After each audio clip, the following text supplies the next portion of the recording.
Hello students, welcome to our channel Manya education. आज मैं आप सभी के लिए लाई हूँ सीबीएसई बोर्ड कक्षा 8 की हिंदी से एक पाठ जिसका नाम है कबीर की साखियाँ। दोस्तों, जैसा कि आप जानते हैं कि कबीर के जो दोहे हैं वो हमें जीने का एक सही मार्ग, एक सही राह दिखलाते हैं। तो इस पाठ के अंदर टोटल 5 साखियाँ हैं। हम एक एक करके उन साखियों को पढ़ेंगे और उनका मतलब हम यहाँ जानेंगे।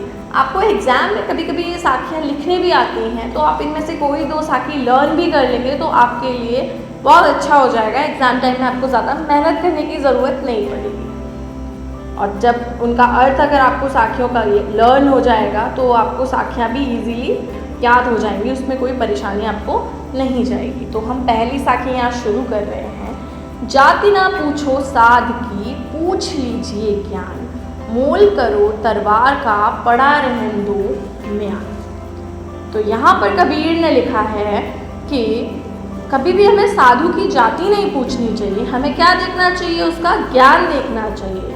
जिस प्रकार से जो मोल हम करते हैं, जो हम मूल्य देते हैं, वो हम तलवार के लिए देते हैं, म्यान के लिए नहीं देते। उसी तरह हमें साधु की जाति से कोई मतलब नहीं होता, हमें तो सिर्फ उसके ज्ञान से मतलब होता है। इसको फाइनली मैं एक बार समराइज़ कर देती हूँ। आप चाहें तो इसका अर्थ भी अपने नोटबुक में नोट कर सकते हैं मेरे साथ साथ। तो कबीर की इस साखी की इन पंक्तियों में कवि कह रहे हैं, यानी कि कबीर यहाँ कह रहे हैं कि हमें किसी भी सज्जन इंसान की जाति पर ध्यान नहीं देना चाहिए, बल्कि हमें तो उसके गुणों के आधार पर उसका सम्मान करना चाहिए। जैसे तलवार की कीमत म्यान नहीं बल्कि तलवार की धार में छुपी होती है ना।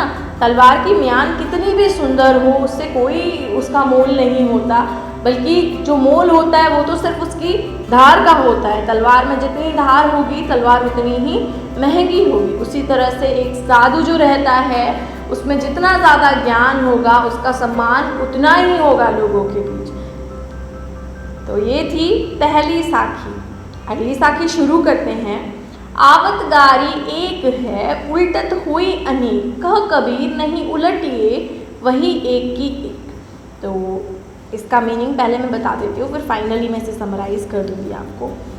आवतगारी एक है मतलब कोई व्यक्ति हमें गाली देता है या किसी को भी कोई व्यक्ति गाली देता है, तो उसके बदले में अगर गाली, यहाँ पर अपशब्द से मतलब है गाली का, अगर कोई किसी को अपशब्द कहता है तो उसके बदले में सामने वाला व्यक्ति और अपशब्द कहता है, तो यहाँ कबीर का कहना है कि आप अपशब्दों के बदले अपशब्द मत कहिए। इससे क्या होगा, वो बढ़ेंगे नहीं, वहीं के वहीं वो क्या हो जाएंगे, कम हो जाएंगे और धीरे धीरे वो खत्म हो जाएंगे।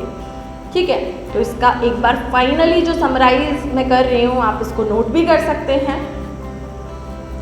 तो यहाँ कबीर कह रहे हैं कि किसी के अपशब्दों का जवाब कभी भी अपशब्दों से मत दो, इससे वो अपशब्द बढ़ने के बजाय घटते घटते क्या हो जाएंगे, खत्म हो जाएंगे। अगर आप अपशब्दों के बदले अपशब्द नहीं कहेंगे तो वो धीरे धीरे अपशब्द क्या होंगे, घटते घटते खत्म हो जाएंगे। सामने वाला व्यक्ति शायद आपको अपशब्द कहना ही बंद कर दे अगर आप उसके अपशब्दों का जवाब अपशब्दों के रूप में न दें तो। ये थी दूसरी साखी। शुरू करते हैं तीसरी साखी को।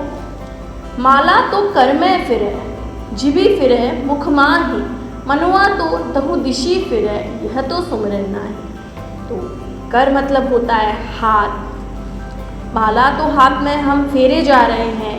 जीभ पर हम क्या कर रहे हैं, जीभ को हम मुंह में फेर रहे हैं, यानी कि जीभ से हम भगवान का नाम लिए जा रहे हैं। लेकिन हमारा जो मन है, नेक्स्ट लाइन पे मैं आती हूँ, मनुआ तो दहु दिशी फिरे, जो मन है, दहु मतलब 10 दिशाओं में फिर रहा है, जो हमारा मन है वो 10 दिशाओं में घूम रहा है, तो ये तो भगवान की भक्ति नहीं है। इसको फाइनली मैं समराइज़ कर रही हूँ, आप चाहें तो इसे नोट कर सकते हैं। मैं बार बार इस बात को मेंशन कर रही हूँ यहाँ पर क्योंकि इन साखियों का अर्थ आपको एग्जाम में लिखने आ सकता है, ये बहुत इम्पॉर्टेंट है। तो प्रस्तुत दोहे में कबीर जी कहते हैं कि अगर आपका मन प्रभु की भक्ति में नहीं लगता तो फिर हाथ में माला लेकर घूमना, मुख से प्रभु का नाम लेना बेकार है। अगर प्रभु को पाना है तो हमें एकाग्र होकर उनकी भक्ति करनी होगी। तो ये नहीं होना चाहिए कि जब आप पूजा कर रहे हैं या भगवान का ध्यान कर रहे हैं तो आपका ध्यान कहीं और लगा हुआ है, तो वो ऐसी भक्ति, ऐसी पूजा आपके किसी काम की नहीं है। तो भक्ति करने के लिए, भगवान की भक्ति करने के लिए पहला जो नियम है वो ये कि आपका मन एकाग्र होना चाहिए। आपका जो मन है पूरा का पूरा एक जगह स्थिर हो जाए, ऐसा होना चाहिए भक्ति से पहले। नहीं तो वो भक्ति जब ऐसा हो कि मन अलग अलग दिशाओं में भाग रहा है, कुछ सोच रहे हैं, पूजा कर रहे हैं, तो ऐसी भक्ति किसी काम की नहीं होती है।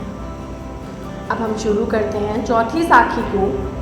कबीर घास ना नींदिए जो पाँव तली होए, उड़ी पड़े जब आँख में खरी दोहेली होए। तो इसका पहले मैं मीनिंग बता देती हूँ, लास्ट में मैं इसको फाइनली समराइज़ कर दूँगी। तो कबीर कहते हैं कि जो आपके पाँव के नीचे दबी हुई घास है उसकी निंदा मत करिए, है ना। उस निंदा मतलब बुराई। अगर कभी ये उड़ करके आँख में पड़ गई तो बहुत ज़्यादा पीड़ा हो सकती है आपको। खरी दोहेली हुई मतलब आपको बहुत ज़्यादा पीड़ा हो सकती है। मैं इसको फाइनली समराइज़ कर रही हूँ। तो इस दोहे में कबीर जी ने हमें कहा है कि किसी को भी छोटा समझकर उसका निरादर नहीं करना चाहिए। जैसे घास को छोटा समझकर हर वक्त दबाना नहीं चाहिए हमें, क्योंकि अगर इसका एक दिन का भी आँख में चला जाए तो हमें बहुत पीड़ा होती है। तो इस साखी के माध्यम से जो कबीर हैं वो हमें हमसे छोटों का आदर करने का बोल रहे हैं यहाँ पर हमें, कि हमसे जो छोटे होते हैं उनका हमें आदर करना चाहिए, उनका निरादर नहीं करना चाहिए। क्योंकि जिस प्रकार घास का एक छोटा सा तिनका हमारी आँख में उड़ करके चला जाता है तो हमें बहुत ही ज़्यादा पीड़ा होती है। तो हमें निरादर नहीं करना चाहिए अपने से छोटों का।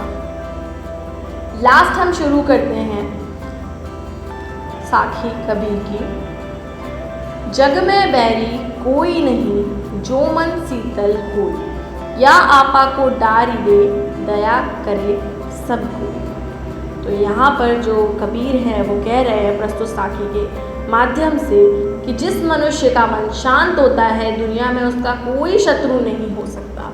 यदि दुनिया का हर मनुष्य स्वार्थ, क्रोध जैसी भावनाओं का त्याग कर दे और वो दयालु, तो उससे क्या होगा, वो क्या बन सकता है, और दयालु और महान बन सकता है ना। तो ऐसे जो व्यक्ति हैं जो सबसे शीतलता पूर्वक, प्रेम पूर्वक बात करते हैं, तो उनका कोई शत्रु नहीं होता है इस दुनिया में। तो अगर इंसान अपने क्रोध और स्वार्थ जैसी भावनाओं का त्याग कर दे तो वो संसार में सबसे ज़्यादा दयालु और महान बन सकता है। तो ये थी कबीर की 5 साखियाँ जो हमने इस चैप्टर में पढ़ी। इन 5 के अर्थ मैंने यहाँ पर बताए हैं। आपको एग्ज़ाम में कभी कभी ये साखियाँ लिखने के लिए आती हैं, कभी इनका अर्थ पूछा जाता है। तो अगर आप इसमें से कोई 2 साखी लर्न कर लेते हैं तो आपके लिए बहुत अच्छा होगा, क्योंकि एग्ज़ाम में आपको लिखने आ सकती हैं। और इनका अर्थ भी आप लर्न कर लीजिए, एग्ज़ाम में लिखने पूछा जाता है। मुझे इसमें से जो घास वाली साखी है वो बहुत ज़्यादा पसंद है। आप हमें कमेंट सेक्शन में बताइए कि आपको इसमें से कौन सी साखी सबसे ज़्यादा पसंद आए। अगर वीडियो पसंद आया हो तो वीडियो को लाइक कीजिए, साथ ही साथ चैनल को सब्सक्राइब कीजिए। Thank you.